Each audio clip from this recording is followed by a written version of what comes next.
bahkan sampai di titik dia mau melindungi si penjahat. Halo teman-teman, kali ini gue mau bahas yang namanya Stockholm Syndrome.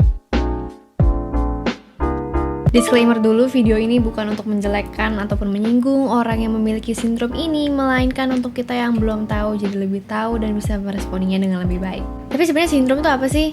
Kelainan, penyakit, apa? Menurut Egonomics, sindrom itu dibagi menjadi dua kata. Pertama, syn artinya bersama, drom artinya berlari. Istilah ini dipakai untuk menandakan sekumpulan orang yang memiliki sekumpulan gejala yang sama. Mungkin kalian pernah dengar yang namanya Stockholm Syndrome dari film-film atau buku yang biasanya genrenya romance. Perhatiin nggak? Kenapa sih sindrom ini suka dikaitkan dengan romance? Nah, kita harus tahu dulu nih artinya Stockholm Syndrome itu apa sih? Menurut WebMD, Stockholm Syndrome itu adalah kondisi di mana seorang korban memberikan respon yang positif kepada pelaku kejahatan kepadanya. Respon positif yang dimaksud itu apa, ya kan? Respon positif yang dimaksud itu bisa jadi keterikatan secara emosional, jatuh hati, baper, simpati, bahkan sampai di titik dia mau melindungi si penjahat. Lu bisa bayangin gak sih, lu diculik, terus lu mencintai orang yang menyulik lu? Gimana tuh? Kenapa dinamakan dengan Stockholm Syndrome? Menurut Lifepack, sindrom ini dikenalkan oleh seorang ahli kriminal bernama Niels Bejerot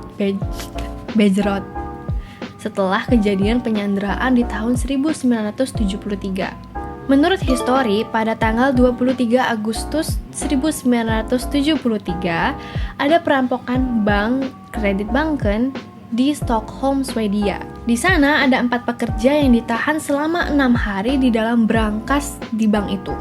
Dan dalam 6 hari ini adalah ikatan hubungan antara penyandera dengan korbannya. Korban yang bernama Christine Ann, mereka jatuh cinta dengan perampok bank yang bernama Jan Erik Olsen dan Clark Olofsson. Sejak kejadian inilah dinamakan dengan Stockholm Syndrome, karena memang terjadinya di kota Stockholm. Nah, siapa aja sih yang mengalami sindrom ini? Menurut BMC, ternyata bukan hanya orang yang menjadi korban penculikan ataupun penyanderaan, tetapi juga perdagangan manusia, kekerasan seksual, eksploitasi fisik, dan ya pokoknya intinya yang disiksa gitu loh. Tapi anehnya, mereka ini saat mau diselamatkan oleh penegak hukum, mereka tidak mau bersaksi di pengadilan. Seakan-akan mereka mau menjaga si penjahat ini supaya kebenarannya tidak terungkap. Nah, ciri-cirinya apa sih orang yang memiliki sindrom ini? Yang pertama, mereka tuh kagum sama si penyandera. Yang kedua, mereka menolak tindakan penyelamatan dari pihak berwajib. Itu tadi, mau memproteksi si penjahat. Ketiga, mereka berusaha membela penyandera, obviously. Keempat, berusaha menyenangkan penyandera. Ini mohon maaf nih, kan lu udah jahatin, malah lu berusaha menyenangin mereka. Ya udahlah, gue nggak bisa relate. Yang kelima, mereka tidak melakukan usaha untuk melarikan diri. Kenapa nih? Kenapa fenomena ini bisa terjadi? Kenapa mereka nggak mau melarikan diri? Menurut BMC, ada 4 alasan mengapa mencintai penjahat itu memungkinkan. Yang pertama, korban itu sadar bahwa mereka nyawanya terancam. Jadi pada tahap ini mereka nih mungkin baru aja diculik, baru disiksa, baru dijahatin gitu kan, gak dikasih makan, biarin aja kedinginan, wah gitu-gitulah. Dan di situ mereka sadar, Oke, ini gue bisa mati kapan aja. otomatis mereka jadi merasa keamanan mereka dan keselamatan mereka terancam oleh si pelaku. Mungkin pada saat ini mereka masih ada waspadanya ya, kayak Oh no, gitu kalau ada apa-apa. oh no. Yang kedua, pelaku memberikan pengharapan. Hah, harapan gimana nih? Ini yang gue sebut dengan literally PHP, pemberi harapan palsu. Coba yang suka PHP, angkat tangan ya, maju loh sini. Sebenarnya begini, di saat mereka merasa terancam tadi itu, yang mereka butuhkan tuh udah tinggal harapan untuk hidup. Dimana kebetulan di kasus ini yang bisa memberikan harapan ya si penjahatnya itu tadi.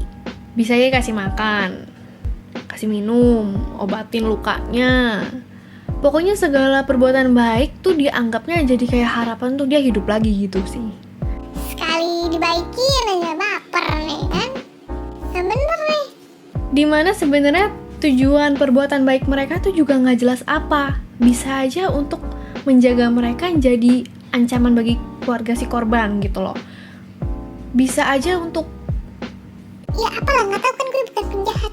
yang ketiga, isolasi dari dunia luar. Di saat mereka dikurung gitu, mereka biasanya mengalami yang namanya depersonalisasi. Gampangnya itu seperti mereka seakan-akan keluar dari tubuhnya dan mereka mengamati dirinya sendiri, mengamati kehidupannya dari kacamata orang lain, seakan-akan seperti itu. Dan itu adalah suatu bentuk pertahanan diri yang ada di otak mereka gitu loh. Menurut klikdokter.com, yang bisa terjadi adalah mereka kurang merasakan emosi dan juga mereka sulit menilai mana yang benar dan mana yang salah.